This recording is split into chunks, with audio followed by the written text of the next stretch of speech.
కళానేని మిసిఎస్ రావు ఆంధ్రప్రదేశ్లో రిషికొండ గురించి ఢిల్లీలో కూడా చర్చించుకుంటూ ఉన్నారు. జాతీయ మీడియాలో కూడా దీని మీద చర్చ జరిగింది. మళ్ళీ తాజాగా గెహ్లాట్ రాజీనామా చేశారు ఆప్కి. దానికి కారణం ఏంటంటే సిసి మహల్ అంటే ఢిల్లీ ముఖ్యమంత్రి ఉండేటువంటి బంగ్లా, దానికి 40 కోట్ల రూపాయలు ఖర్చు పెట్టారు. ఈ 40 కోట్ల రూపాయలు ఖర్చు పెట్టినందుకు నిరసనగా గెహ్లాట్ ఆప్కు రాజీనామా చేసి వెళ్ళిపోయారు. ఆయన మంత్రి పదవి కూడా రాజీనామా చేసి వెళ్ళారు. అంటే 40 కోట్లు పెట్టి సిసి మహల్ రెనోవేషన్ చేయించుకున్నందుకే నిరసన వ్యక్తం చేస్తే 550 కోట్ల పైగా ఖర్చు పెట్టి రిషికొండను నిర్మించినటువంటి జగన్మోహన్ రెడ్డి గారి గురించి ఇప్పుడు ఆప్ కేజ్రీవాల్ ఇలాకాలోనే చర్చ జరుగుతుంది. కేవలం 40 కోట్లు సీఎం బంగ్లాకి రెనోవేషన్ ఖర్చు పెడితేనే మంత్రి రాజీనామా చేసి వెళ్ళిపోయారే ఆప్లో, ఢిల్లీ ప్రభుత్వంలో. మరి జగన్మోహన్ రెడ్డి గారిన 550 కోట్లు పైగా ఖర్చు పెట్టి రిషికొండను కట్టించారు కదా, మరి ఆ 550 కోట్ల రూపాయలు 40 కోట్లు ఎంత అనేది ఢిల్లీలో ఇప్పుడు ఆప్లో అంతర్గతంగా చర్చ జరుగుతుంది. అంటే ఈ గెహ్లాట్ అనే అతను కేవలం ఆ 40 కోట్లు సీఎం ఆఫీసు రెనోవేషన్ చేయడానికి నిరసనగా వెళ్ళింది కాదు, ఆయన ఏదో బీజేపీలో చేరడానికి వెళ్తూ దాన్ని ఒక ఆరోపణ కింద ఉపయోగించుకున్నారు అనేది ఇప్పుడు వినిపిస్తుంది. ఇది ఒక ఎపిసోడ్ అయితే, ఈ రిషికొండకు సంబంధించి మొత్తం దేశవ్యాప్తంగా కూడా చర్చ జరుగుతుంది.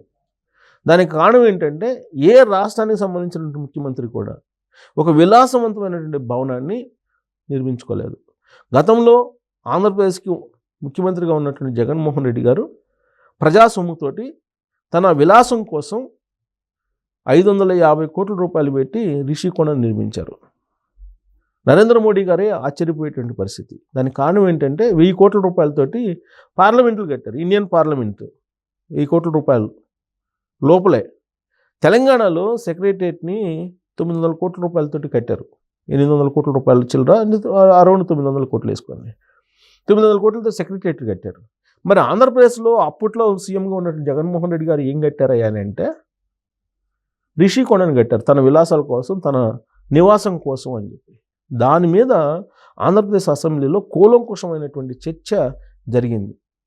అసెంబ్లీలో ప్రతిపక్షం లేదు, కేవలం కూటమి పార్టీలే ఉన్నాయి. ఆ కూటమి పార్టీలు ఆన్ ద రికార్డ్ రిషికొండలో ఏం జరిగింది, ఎంత ఖర్చు పెట్టారు అనేది క్లియర్గా చెప్పడం జరిగింది.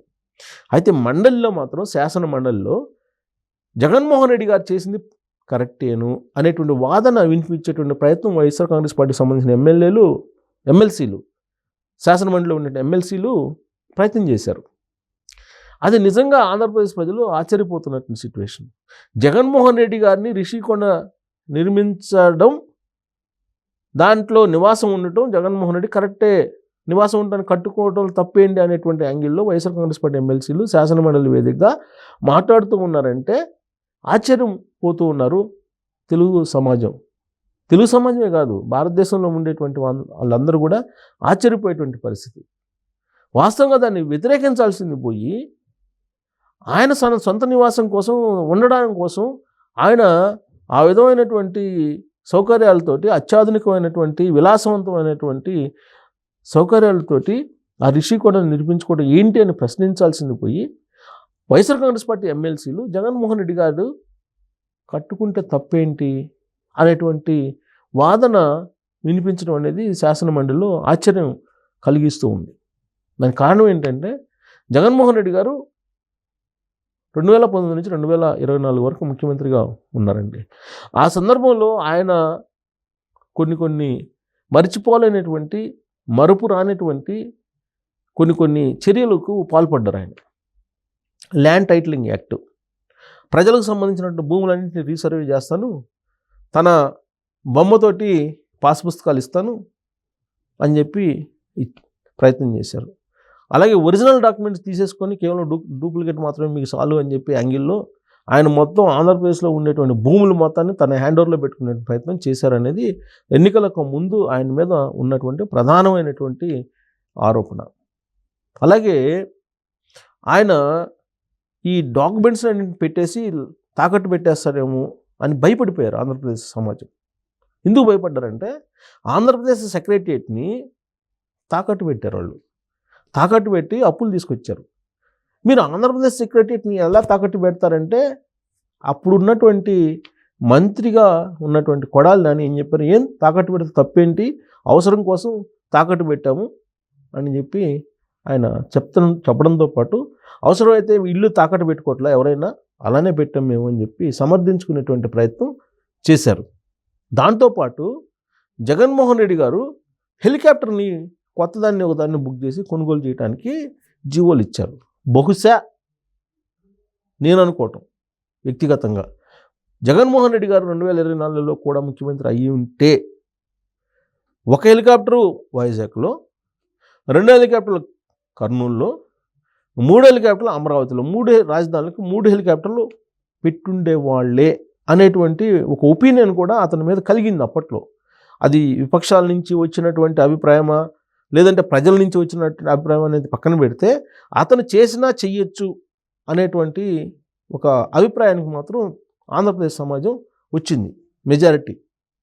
ఇంకోటి ఏంటంటే ఏ రాష్ట్ర ముఖ్యమంత్రి 5 కిలోమీటర్లకి 6 కిలోమీటర్లకి హెలికాప్టర్లు వాడరు, కానీ ఒక జగన్మోహన్ రెడ్డి గారు మాత్రమే 5 కిలోమీటర్లకు కూడా హెలికాప్టర్ని వాడారు.